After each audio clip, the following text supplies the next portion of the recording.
चलो बच्चों, आज हम लोग एक बहुत ही आ, अच्छे मेथड का या बहुत ही इजी मेथड का यूज़ सीखेंगे, जो यूज़ होता है स्टिक्योमेट्रिक कैलकुलेशन में।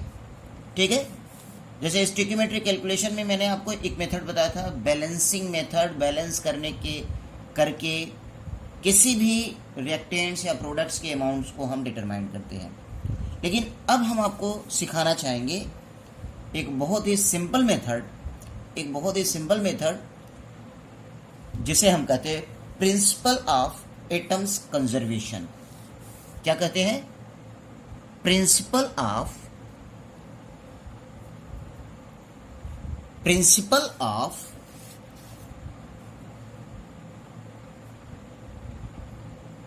एटम्स कंजर्वेशन,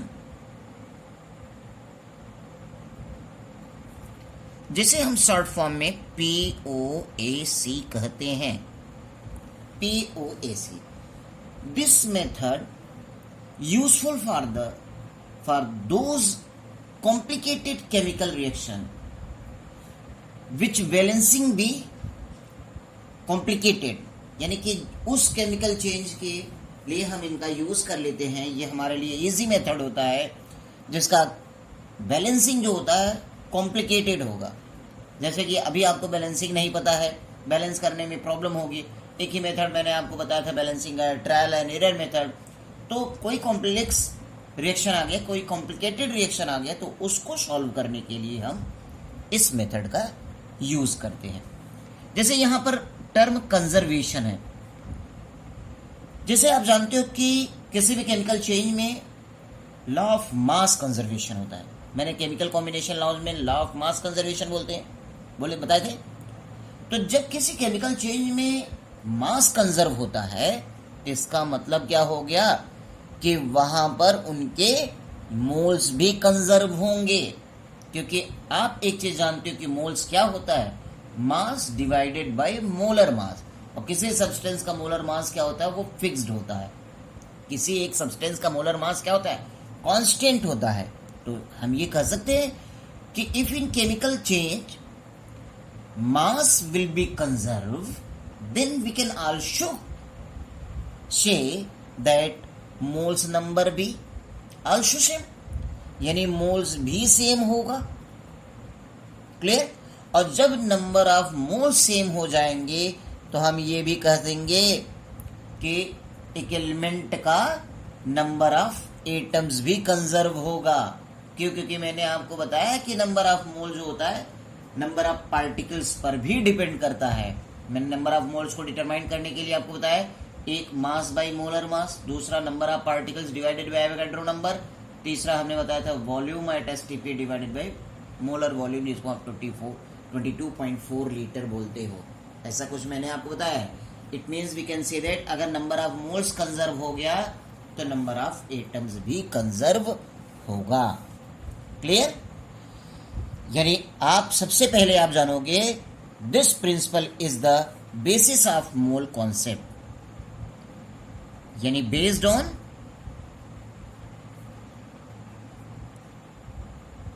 मोल कॉन्सेप्ट। किस पर बेस्ड है ये? मोल कॉन्सेप्ट्स पे बेस्ड। ठीक? According to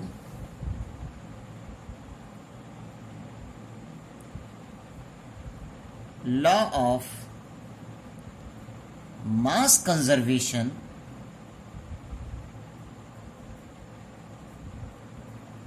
in chemical change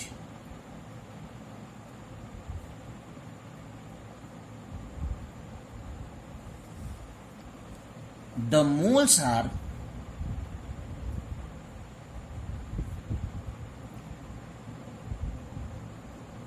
conserved and number of atoms are also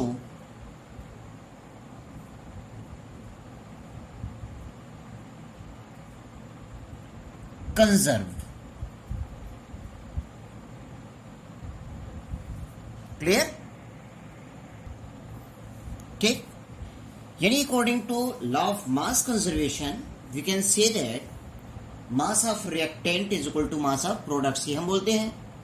तो उसी तरीके से केमिकल चेंज में नंबर ऑफ मोल्स भी कंजर्व्ड हो जाएगा, और जब नंबर ऑफ मोल्स कंजर्व्ड हो जाएगा तो नंबर ऑफ एटम्स भी कंजर्व्ड हो जाएगा, नंबर ऑफ एटम्स भी क्या हो जाएगा, कंजर्व्ड हो जाएगा। It means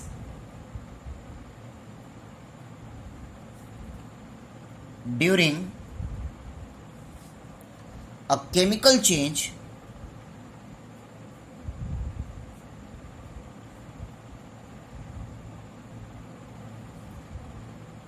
atoms of different elements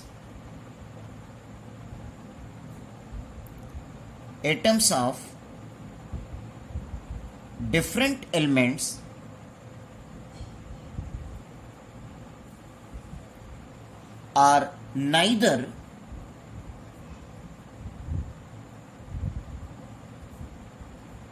created nor destroyed। Clear? ये तो हम लोग लॉ ऑफ मास कंजर्वेशन में भी बताते थे कि मास can neither be created not destroyed. तो उसी तरीके से यहां पर हम कह रहे हैं कि atoms of different elements are neither created not destroyed in a chemical change. Clear? ये बात सबको समझ में आ रही है? ठीक है, चलिए हम एक एग्जांपल ले लेते हैं। एग्जाम्पल हमने लिया KClO3 potassium chlorate on heating gives KCl and oxygen, KCl and oxygen. Clear? तो हम यहां पर कह सकते हैं कि अकॉर्डिंग टू POAC के अकॉर्डिंगली क्या हम कह सकते हैं कि moles of K atoms in KClO3 is equal to moles of K atoms in KCl, ये बोल सकते हैं हम लोग। और क्या बोल सकते हैं? Moles of oxygen atom in KClO3 is equal to moles of oxygen atoms in oxygen, ये भी हम बोल सकते हैं। ठीक, हम यहां पर ये भी बोल सकते हैं कि moles of Cl atoms in KClO3 is equal to moles of Cl atoms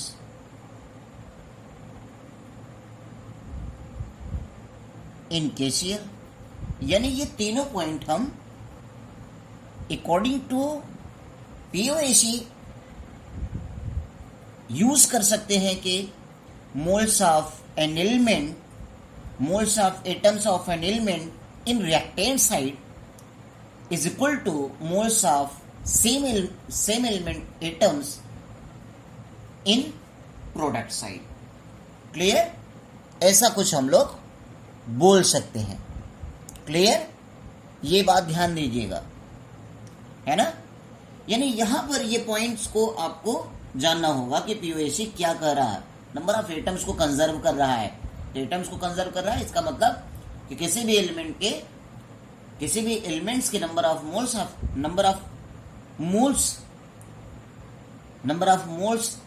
जो होगा वो दोनों साइड में सेम होगा। अब यहां पर हम इसे बैलेंस करने की कोई जरूरत नहीं होगी। अब हम एक क्वेश्चन को देख लेते हैं, उस क्वेश्चन के रिस्पेक्ट में आपको समझाया जाए तो और भी अच्छी तरीके से आप समझ सकते हो। क्लियर? एक एग्जाम्पल हमने यहां पर लिया, एक क्वेश्चन मैं यहां पर ले रहा हूं जो आप लोग देखिएगा। और इसको आप समझने का प्रयास कीजिएगा, बहुत इजी मेथड है ये। ठीक है, क्वेश्चन एक हमारे पास कि what wait of oxygen atom, what wait of oxygen atom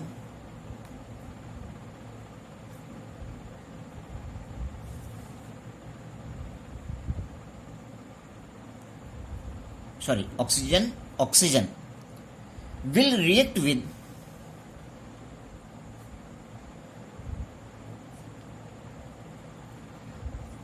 1 gram of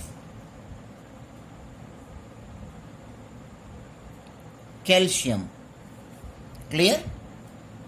calcium का एटॉमिक मास यहां पर 40 दिया हुआ है। क्लियर? पहले मैं आपको इसके सिंपल मेथड का यूज करके इसके कैलकुलेशन, इसके अमाउंट को कैलकुलेट करेंगे और फिर उसमें हम पीओसी का यूज करके आपको ये समझाना चाहेंगे कि what is use of POC and how we can use POC in any stoichiometric reaction. Clear? अब ये हम देखते हैं सिंपल मेथड सॉल्यूशन का, जो बैलेंसिंग पर डिपेंड होकर के, बैलेंसिंग मेथड।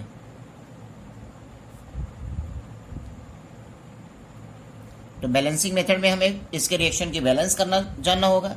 जैसे कैल्शियम है, ऑक्सीजन है हमारा, कैल्शियम ऑक्साइड बनाया।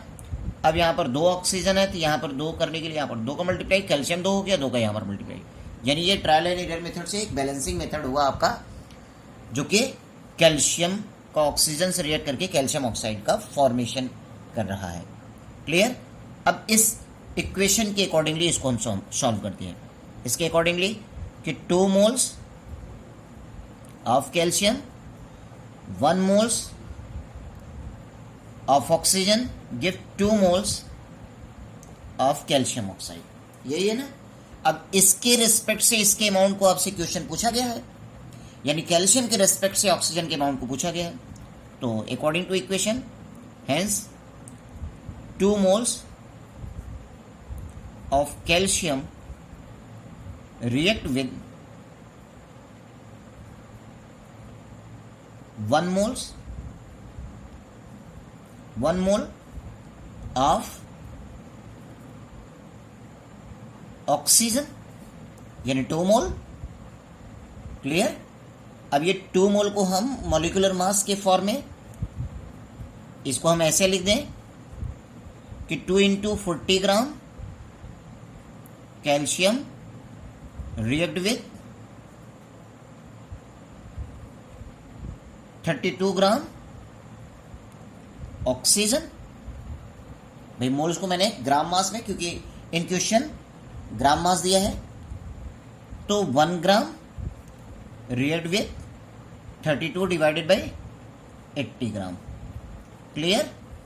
यही आया है ना, 32 डिवाइडेड बाई 80 ग्राम, यही आंसर है कि नहीं? अब चलो, अब हम इसको पीओसी यूज कर लेते हैं। Second method,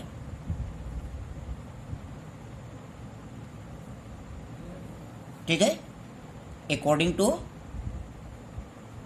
POAC. अब पीओएसी के लिए हमें बैलेंस करने की कोई जरूरत नहीं है। जैसे हमने ले लिया कैल्शियम ऑक्सीजन से रिएक्ट किया, कैल्शियम ऑक्साइड फॉर्म हुआ, ये मैंने बोल दिया। क्लियर? ठीक है। अब ये देखिए, अब हमें इस एलिमेंट के अमाउंट से इस एलिमेंट को निकालना है। एलिमेंट डिफरेंट हो गया है, तो पहले हम इस एलिमेंट के रिस्पेक्ट से इस कंपाउंड का हम पीओएसी यूज कर लेते हैं, क्योंकि एलिमेंट थोड़ी चेंज कर लेंगे हम।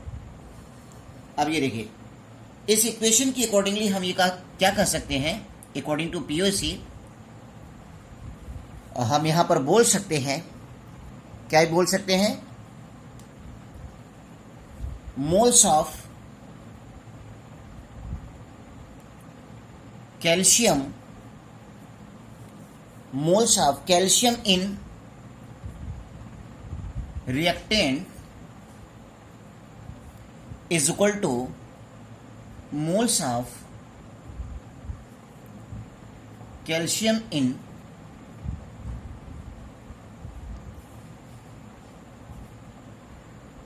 प्रोडक्ट।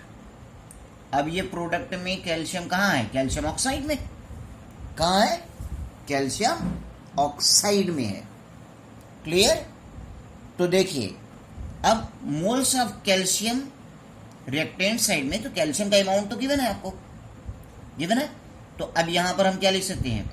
ग्राम मास, यानी 1 gram divided by 40 is equal to क्या हो जाएगा? Moles of calcium in calcium oxide. ये बोल सकते हैं? बोलिए, बोल सकते हैं नहीं बोल सकते हैं? अब कैल्शियम ऑक्साइड में कैल्शियम का नंबर ऑफ एटम्स क्या है? एक ही है। तो इसमें हम क्या लिख देंगे? 1 into moles of calcium oxide. ये बोल सकते हैं हम moles of calcium in calcium oxide. अगर हम देखें तो इस कैल्शियम ऑक्साइड में नंबर ऑफ एटम्स कैल्शियम की कितना है? 1 है। तो इसे हम लिख सकते हैं 1 into moles of calcium oxide. ऐसा लिख सकते हैं, लिख सकते हैं। तो moles of calcium oxide is equal to क्या हमें मिलेगा? 1/40 मिलेगा, क्योंकि दोनों इक्वल है। यहां तक बात सबको समझ में आ रही है? अब हम लेते हैं, अब यहां पर लिखेंगे second part with respect two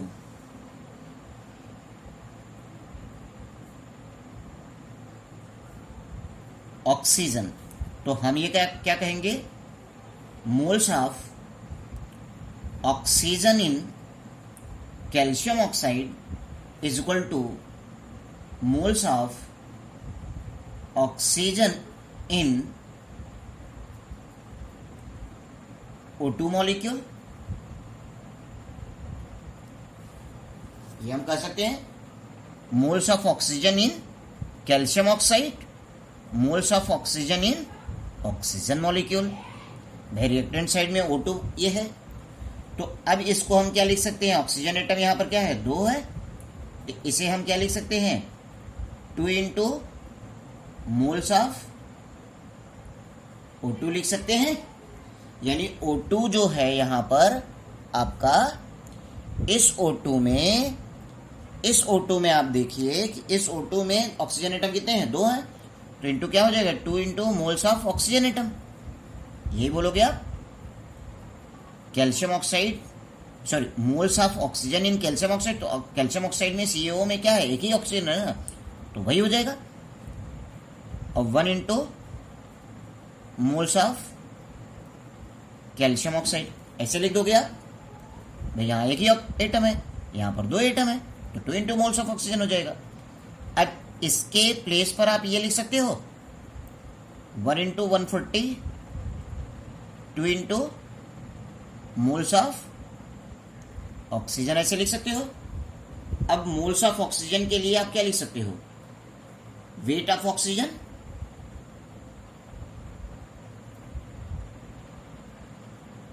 divided by molar mass of oxygen. तो ऑक्सीजन का मोलर मास कितना होगा? 32 होगा, 32। अब ये आपका 140 हुआ। तो weight of oxygen is equal to क्या हो जाएगा? 32 into 1 divided by 2 into 40। Value क्या आई?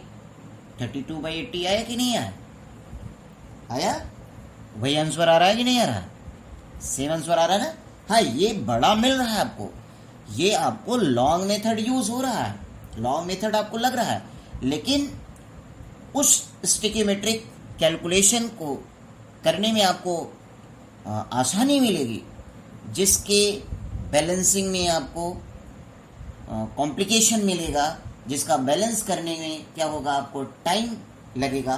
तो आप विदाउट बैलेंसिंग आप यहाँ पर इस मेथड का यूज कर सकते हो। हाँ, अभी हमारे अंदाज से आपको बहुत अच्छी तरीके से नहीं है। एक और क्वेश्चन हम लोग कर लेते हैं।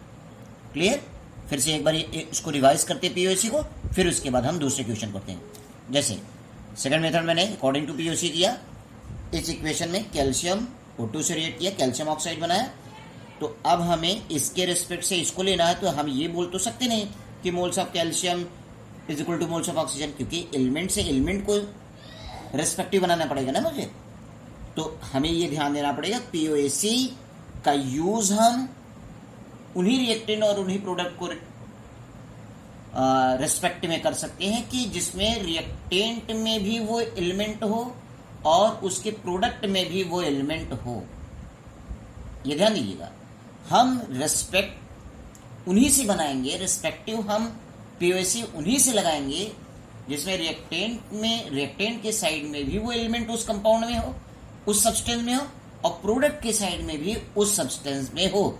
जैसे यहाँ कैल्शियम है, यहाँ ऑक्सीजन, तो यहाँ ऑक्सीजन में कैल्शियम तो है नहीं, यहाँ ऑक्सीजन है तो यहाँ ऑक्सीजन है नहीं, लेकिन यहाँ कैल्शियम है और यहाँ भी कैल्शियम, तो इनका इनसे रिस्पेक्ट हम बना सकते हैं। यहाँ ऑक्सीजन है, यहाँ ऑक्सीजन है, तो इनसे इनका रिस्पेक्ट बना सकते हैं, इससे इसका रिस्पेक्ट नहीं बना सकते हैं डायरेक्ट। ये आप चीज जानते रहिए, मेरी बात समझ रहे? यानी कि इसके रिस्पेक्ट में इसको डायरेक्ट हम नहीं बना सकते, पहले हम इसके रिस्पेक्ट में इसको लेंगे, फिर इसके रिस्पेक्ट में इसको लेंगे, क्योंकि यहाँ पर देखिए यहाँ कैल्शियम है, यहाँ भी कैल्शियम है, यहाँ ऑक्सीजन है, यहाँ भी ऑक्सीजन है, तो वो एलिमेंट वहां पर होना चाहिए, ये ध्यान दीजिएगा जिसके रिस्पेक्ट में निकालेंगे। अब देखिए हमने अकॉर्डिंग टू पीओसी हम जब यूज किए, पीओसी हम लोग जब यूज कर रहे हैं तो हम लोग पीओसी में क्या देख रहे हैं कि moles of calcium in reactant, यानी रिएक्टेंट के साइड में, moles of calcium in product calcium oxide के साइड में। अब यहाँ पर कैल्शियम क्या है, सी एक ही है, इसका आप ये कह सकते हैं एटॉमिसिटी तो 1 ही है ना, तो हम ये कह देंगे कि मोल्स यानी कि gram mass divided by molar mass उसका। अब यहाँ पर भी कैल्शियम ऑक्साइड में भी एटॉमिसिटी कैल्शियम की क्या है, 1 है, तो moles of calcium in calcium oxide क्या हो जाएगा, 1 into moles of calcium oxide, तो ये मोल्स ऑफ कैल्शियम ऑक्साइड क्या हो जाएगा, 1/40 हो जाएगा। अब with respect to oxygen, moles of oxygen in calcium oxide is equal to moles of oxygen in oxygen molecule, यही हम बोलेंगे। तो अब इस ऑक्सीजन मॉलिक्यूल में ऑक्सीजन का एटॉमिसिटी कितना है, 2 है, तो यानी 2 इंटू मोल्स ऑफ ऑक्सीजन बोल देंगे हम, जो एटॉमिसिटी होगी वो मल्टीप्लाई हो जाएगा, 2 इंटू मोल्स ऑफ ऑक्सीजन हो जाएगा, और यहाँ पे क्या होगा, 1 into moles of oxygen calcium oxide होगा, क्योंकि कैल्शियम ऑक्साइड में ऑक्सीजन का एटॉमिसिटी तो 1 ही है, तो 1 इंटू हो गया।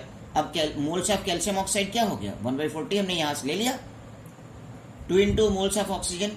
अब मोल्स ऑफ ऑक्सीजन को क्या लिख सकते हैं, weight of oxygen divided by molar mass, oxygen का मोलर मास 32 आपने लिया, तो क्या हुआ, weight of oxygen is equal to क्या हो जाएगा, 32 इंटू 1 डिवाइडेड बाय क्या हो गया, 2 इंटू 40, वैल्यू क्या हो जाएगी, 32/80 हो जाएगा। क्लियर? अब एक और भी क्वेश्चन को सॉल्व कर लो तो और भी अच्छी तरीके से समझ में आएगी, है कि नहीं? और भी हम एक क्वेश्चन को सॉल्व करते हैं, देखिए। चलो बेटा हम क्वेश्चन को देख लेते हैं। एक क्वेश्चन हमारा है, अ सैंपल